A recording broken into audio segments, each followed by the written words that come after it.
bonsoir et bienvenue à ce journal en langue française de ce samedi 11 décembre 2021. Au sommaire, la protection des berges du lac Tanganyika est nécessaire pour préserver les infrastructures riveraines de ce lac. Les propos de certains habitants près des rives du lac Tanganyika en mairie de Bujumbura. C'est ce samedi qu'a été élu le nouveau président de la Fédération de volleyball au Burundi. Le général Serge Ntagasigaye promet de vulgariser le volleyball dans les écoles du pays. Voilà pour le sommaire. Tout de suite, les détails.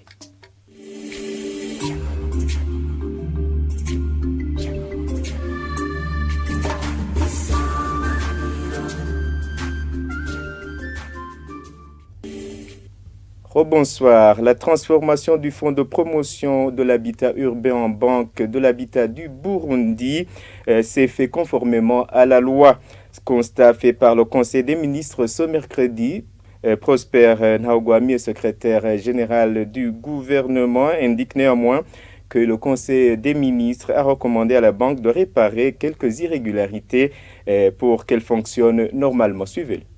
S'agissant de cette transformation du fonds en banque, il s'agit d'un processus qui a commencé en 2011 sur recommandation du Conseil des ministres et d'une mission de l'inspection générale de l'État au cours de la même année. La Banque de la République a adressé au Fonds de promotion de l'habitat urbain, en date du 29 avril 2021, la lettre portant acte d'agrément de la Banque de l'habitat du Burundi en qualité de banque commerciale. Après analyse de la note présentée, le Conseil des ministres a constaté que le processus de transformation du Fonds de promotion de l'habitat urbain en Banque de l'habitat du Burundi a été mené conformément à la loi. Cependant, le Conseil des ministres est revenu sur la défaillance des représentants de l'État dans cette institution qui n'ont jamais voulu informer l'État via le ministère de tutelle sur le déroulement de ce processus. Il a été ainsi recommandé d'identifier l'élément qui a brisé le maillon de chaîne de communication et qui fait que l'État ne soit pas régulièrement et correctement informé sur ce processus et prendre les mesures nécessaires. Augmenter le capital de la banque. Faire un clin d'œil aux dirigeants de la banque par rapport à leur qualité et à la validité des actes qu'ils posent actuellement. Procéder aux ajustements nécessaires pour que les organes de la banque travaillent dans la légalité. Faire le suivi nécessaire pour que le projet de construction des maisons pour la diaspora burundaise ne soit pas bloqué et se termine le plus vite possible. Éviter que la BHB ne se transforme en une société de construction, mais finance plutôt l'habitat. Page environnement à présent, les berges du lac Tanganyika devraient être protégées car la montée des eaux de ce lac détruisent des infrastructures riveraines, comme le disent certains habitants qui se sont exprimés sur les ondes de la télévision Isangano ce vendredi. La situation est ainsi au moment où l'eau de ce lac s'est retirée dans certains endroits, tandis que dans d'autres, ils sont submergés et non fonctionnaires. Suivez ce reportage d'Odandaïchimi. Arrivé sur la route qui longe le lac Tanganyika, tout près de la plage Safi Beach, là où on a fait bifurquer la route à cause de la montée des eaux qui l'a menacée, la situation est toujours la même. La route ne passe que dans un seul sens. Les berges sont protégées par de grands cailloux jusque tout près de la régie des eaux. À Kibenga, la plage Sagavodo est encore entièrement inondée, ainsi que les maisons qui se trouvent aux alentours. Niregira Gaspard, un des habitants de cette localité, fait savoir qu'ils accusent d'une grande perte.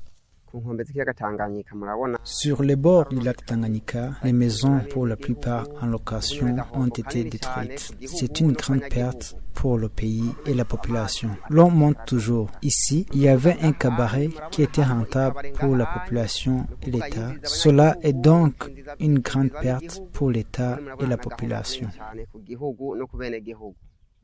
Il demande à l'État de leur construire des murs de soutènement sur les berges du lac afin de les protéger. Ce que nous demandons à l'État, c'est la construction des murs de soutènement pour protéger ces maisons de la population afin qu'elles puissent y trouver bénéfice. koyoko kugira ngo baronke ico bofata bafungura. La situation est pareille à l'ancienne plage La Costa Beach de Kibenga. Toutes les infrastructures sont inondées et presque entièrement détruites. Néanmoins, le constat est différent. Sur les lieux de détente appelés Road Beach et le Cantique, des travaux de soutènement des berges y ont été effectués par les propriétaires afin de protéger leurs infrastructures. Les eaux du lac Tanganyika ont commencé à monter en février 2020. Jusqu'à présent, le lac n'est pas toujours complètement revenu dans son lit. Élection ce samedi du général Serge Ntagasigaye à la tête de la Fédération de volleyball du Burundi.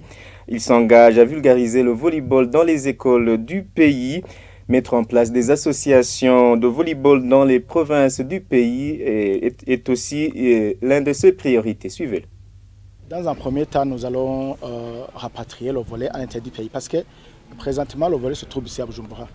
Alors, il nous est difficile de détecter les talents aussi longtemps qu'on n'a pas exploité toutes les ressources qui se trouvent à notre disposition. Alors, nous allons donc essayer de développer les écoles de volleyball se trouvant à l'intérieur du pays et développer le volleyball au niveau des écoles secondaires. Parce que c'est au niveau des écoles secondaires où se trouvent les jeunes et talentueux. Et puis, nous allons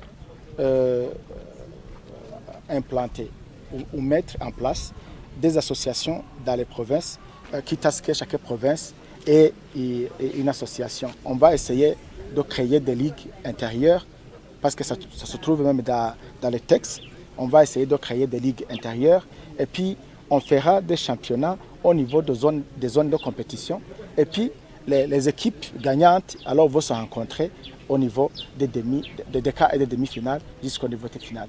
Nous allons beaucoup jouer sur la formation parce que présentement, on ne dispose pas aucun arbitre international, pas d'entraîneur international. C'est-à-dire on va essayer à former des entraîneurs, des arbitres pour qu'ils aient des niveaux compétitifs au niveau international. Au niveau de la bonne gouvernance, nous allons valoriser les coupes parce que nous perdons notre temps au niveau des clubs en préparant les joueurs, en payant des salaires, en payant des entraîneurs, et ainsi de suite.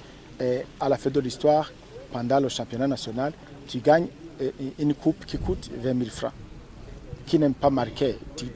Moi, j'ai au moins 20 coupes dans mon bureau, mais je ne sais pas quand est-ce que j'ai gagné telle ou telle coupe. Le président de l'association de volleyball était unique candidat lors de ces élections. Il a été élu au poste du président de cette fédération avec 100% des voix. Il succède à Gordien Ilangunda qui vient de terminer son mandat de 4 ans. En actualité internationale pour clore ce journal, Lassina Zerbo a été nommé vendredi soir Premier ministre du Burkina Faso. C'est 48 heures après la démission du gouvernement de ce pays en proie à des attaques djihadistes qui endeuillent ce pays. Suivez ce reportage de nos confrères de France 24. Lassina Zerbo est nommé Premier ministre. Il est le nouvel homme fort du Burkina Faso. Lassina Zerbo, ancien responsable onusien chargé de l'interdiction des essais nucléaires, va prendre les rênes du gouvernement dans un contexte extrêmement tendu. Son prédécesseur, Christophe Joseph Dabiré, a été limogé mercredi pour calmer la colère des habitants qui accusent l'exécutif d'être incapable d'enrayer les attaques djihadistes.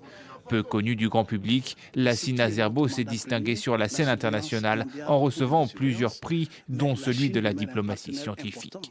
Le président Roch-Marc Christian Kaboré fait ainsi de la lutte contre le terrorisme une priorité.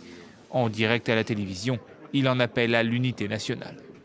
Nos forces de défense et de sécurité, ainsi que nos volontaires pour la défense de la patrie, ont besoin de notre soutien.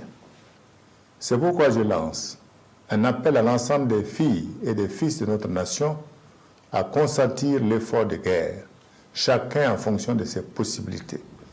Un effort dont les contours restent encore à préciser, mais qui a pour but d'impliquer tous les Burkinabés dans cette guerre.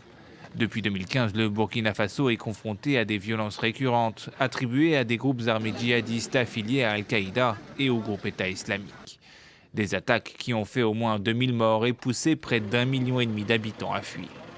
La dernière date du 14 novembre dernier.